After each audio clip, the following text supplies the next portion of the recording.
And I think he's very right. But I think Frank can't be too hard on him himself and his staff. I think they've got to a position of Champions League football. If they'd offered him at the beginning of the season, he would have took their arm off. As he said, he was perfectly right. This would have been the icing on the cake. Right, we need to get Peter Walton involved in the conversation. He's been part of the BT Sport team today. Peter, thank you very much for sticking around to talk to us. Look, Peter, this situation with the not going to VAR for a second yellow card is a bit like the fact they don't use the screens on the side of the pitch. They're pre-refereeing the game. They've already decided that the protocol doesn't work in that instance. Whereas if the referee today had gone to VAR for the second yellow card, there's no way they would have given a red. So why not just go to VAR for that? Right, well, first of all, when the VAR protocol was organised, it was said that yellow cards was far too low a tariff for the VAR to get involved. We wanted just to get these major decisions for clear and obvious errors. In this instance here, everybody can see that I think it was a harsh yellow card, but it was a yellow card in terms of what Anthony Taylor saw. Anthony Taylor, the referee, probably had in his mind that there was a late challenge and the Kozovic has stood on the Arsenal player. Clearly he hadn't. But going back to your point there, VAR was never designed to go that lower level in terms of looking at individual yellow cards. Peter, can I just jump in there? It's Rio. You said because it was such a low tariff. Well, if it's a second yellow card that's going to influence the game to be a red card, surely that's a high tariff that you look at then. The first yellow card, I understand, is not maybe a high enough tariff, but a second yellow card that could eventually be, which will be a red card, surely has to be a high enough tariff. I agree with you totally there, Rio, and that's a point that the lawmakers are taking on board even as we speak now. They are looking to see if there's any tweaking of the VAR system, especially now that FIFA have taken it over. At the moment, there isn't. They're not going to lower it down to even a second yellow card, because if you look at one yellow card, then that opens Pandora's box to say we must look at every yellow card. You and I probably know that wouldn't happen, but the lawmakers at the moment are looking at it, but I doubt very much indeed if they'll actually change their opinions. Peter, any law that just says any decision involving a red card is looked at by VAR solves the problem, bang, done.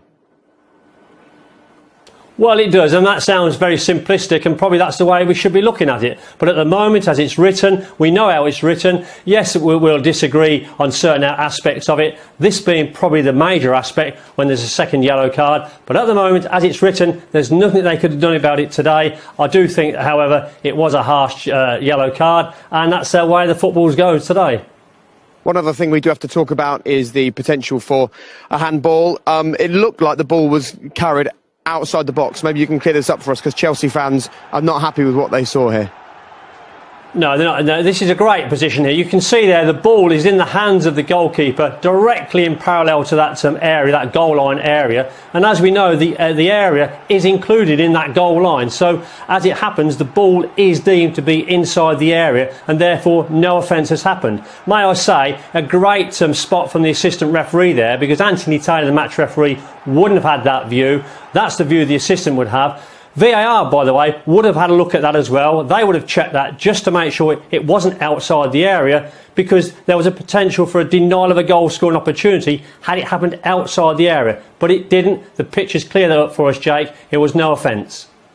Peter, I mean, this isn't directed at you, but when these rules come out and they're written, why does common sense never ever play a part in when it's implemented?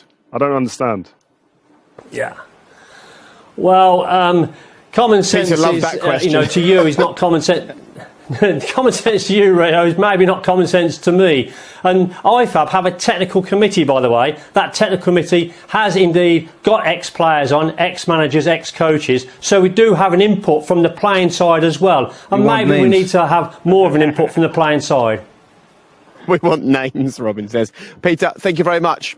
Appreciate your time. Okay. And that's it. The FA Cup is over for another season, so Arsenal are in Europe. Not only that, the fact they've qualified for the Europa League means that Spurs go in at the second qualifying round. So, all in all, a good day for your old team. Yeah, definitely. Very good. I'm very happy for them. We talked about Europe, if it's a good thing or maybe less good. It's a good thing, don't you? He can play the youngsters there, and they can get some game time. So I think it's good. Yeah.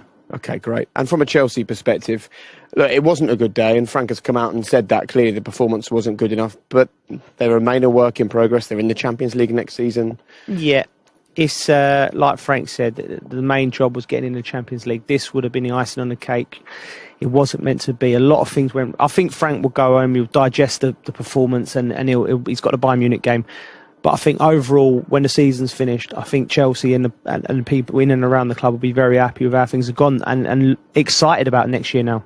And looking at a side at Wembley for one final time, Rio, in many ways, the fact this is a final has magnified the loss of the football fans, and we just can't wait until we can do our job like this and games like this with 90,000 people around us, can we? Yeah, and I think I mentioned it before. This allowed you to appreciate even more what fans meant to football and what they mean to football. So obviously we need the coronavirus to be cleared up as soon as possible and let fans come back in and really take in and add to the atmosphere of a football match.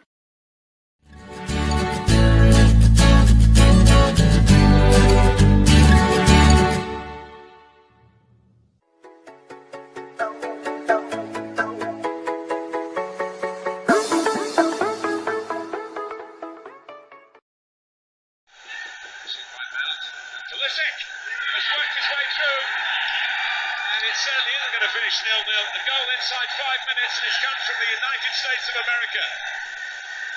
Christian Pulisic gives Chelsea the lead at Wembley in the FA Cup final. Arsenal got away with some hesitations in the early minutes of the semi. Goal, man. Get away with this one. Well, already Arsenal struggling in midfield. Pulisic came in. Mason Mount in behind their midfield, some good combination play here. Pulisic runs down the side of Holding, doesn't get tight enough. This is Pulisic taking it on, just lifts it over the goalkeeper. Good play from the midfield player. Giroud setting it up as well. Pulisic with the first touch and takes it beyond the defenders, and then a clever finish back across the goalkeeper. Goal. Pulisic just made the goal.